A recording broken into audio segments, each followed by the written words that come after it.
Hello everyone, welcome to the menu part. இன்றைக்கி நம்ம சேனலில் கீன்வா பொங்கல் எப்படி செய்கிறதுன்னு பார்க்கலாம். கீன்வாவோட தமிழ் பெயர் சீமை திணை. இது செய்கிறதுக்கு நான் 1/2 கப் கீன்வா எடுத்திருக்கேன். இது 1/2 மணி நேரம் தண்ணியில் ஊற வைக்கணும். ஊற வச்சதுக்கப்புறம் வாஷ் பண்ணால் போதும். அப்போ தான் அதில் இருக்க அழுக்கெல்லாம் வரும்.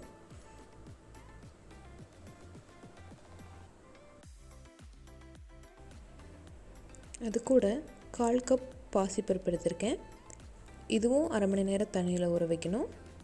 ஊறினதுக்கப்புறம் வாஷ் பண்ணி எடுத்துக்கலாம்.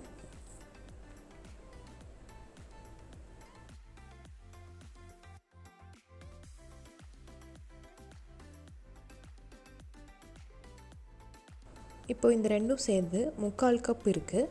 2 பேர் சாப்பிட சரியாக இருக்கும். இப்போ 1/2 மணி நேரம் ஆயிடுச்சு. தண்ணியில் 2 டைம் வாஷ் பண்ணி எடுத்துக்கலாம்.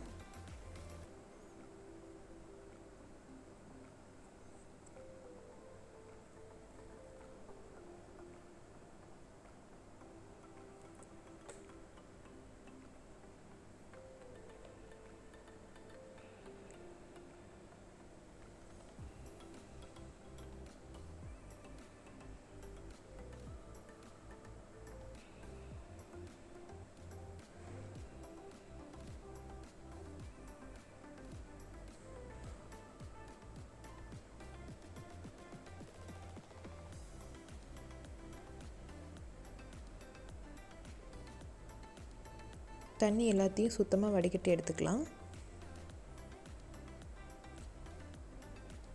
அதே மாதிரி பாசிப்பருப்பும் வாஷ் பண்ணி எடுத்தாச்சு. இப்போது தாளிக்கிறதுக்கு ஒரு சின்ன துண்டு இஞ்சி எடுத்திருக்கேன். பொடி பொடியாக நறுக்கியாச்சு. அது கூட ஒரு கொத்து கருவேப்பிலை,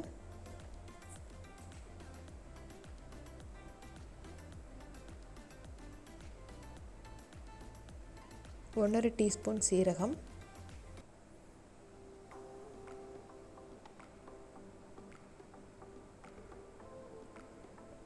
1 டீஸ்பூன் குறுமிளகு,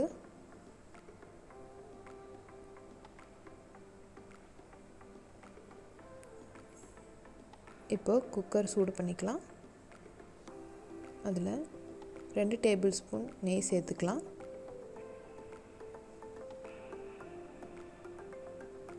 நெய் இன்னும் அதிகமாக வேணும்னா நீங்கள் சேர்த்துக்கலாம். நான் அளவாக தான் யூஸ் பண்ணியிருக்கேன்.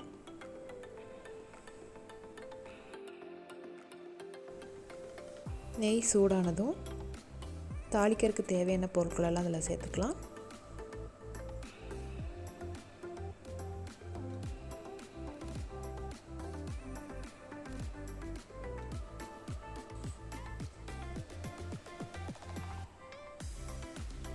ஸ்டவ்வை மீடியம் ஃப்ளேமில் வச்சு குக் பண்ணுங்கள்.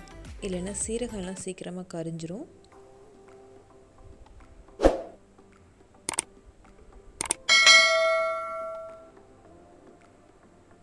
இப்போ எல்லாம் நல்லா ஃப்ரை ஆயிடுச்சு. இதில் கீன்வாவை சேர்த்துக்கலாம்.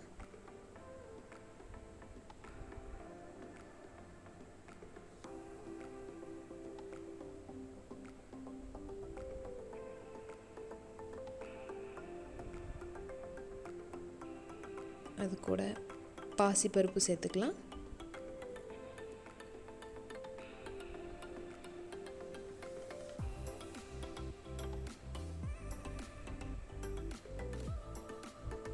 எல்லாத்தையும் நல்லா கலந்து விட்டுட்டு இப்போ அதுக்கு தேவையான அளவு உப்பு சேர்த்துக்கலாம். நான் 1 டீஸ்பூன் உப்பு சேர்த்துருக்கேன்.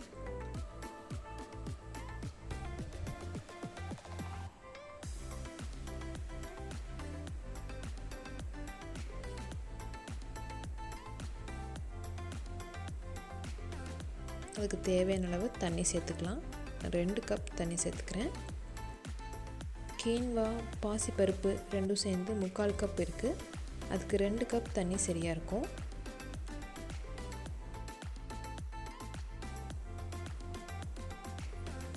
எல்லாம் நல்லா கலந்து விட்டுட்டு குக்கர் மூடி வேக வச்சுக்கலாம்.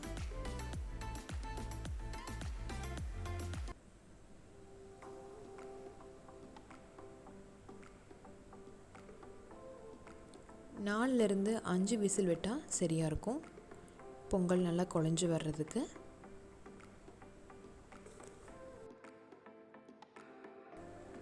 இப்போ நம்மளுடைய கீன்வா பொங்கல் தயாராகிருச்சு. கொத்தமல்லி இலை நெய் சேர்த்து பரிமாறலாம்.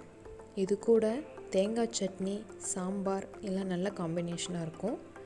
நீங்களும் இந்த ரெசிபி உங்கள் வீட்டில் ட்ரை பண்ணி பாருங்கள். ட்ரை பண்ணி பார்த்துட்டு எப்படி இருந்துச்சுன்னு கமெண்ட் பண்ணுங்கள். உங்களுக்கு இந்த வீடியோ பிடிச்சிருந்துச்சுன்னா தி மெனு பார்ட் சேனலுக்கு சப்ஸ்கிரைப் பண்ணுங்கள். தேங்க்ஸ் ஃபார் வாட்சிங்.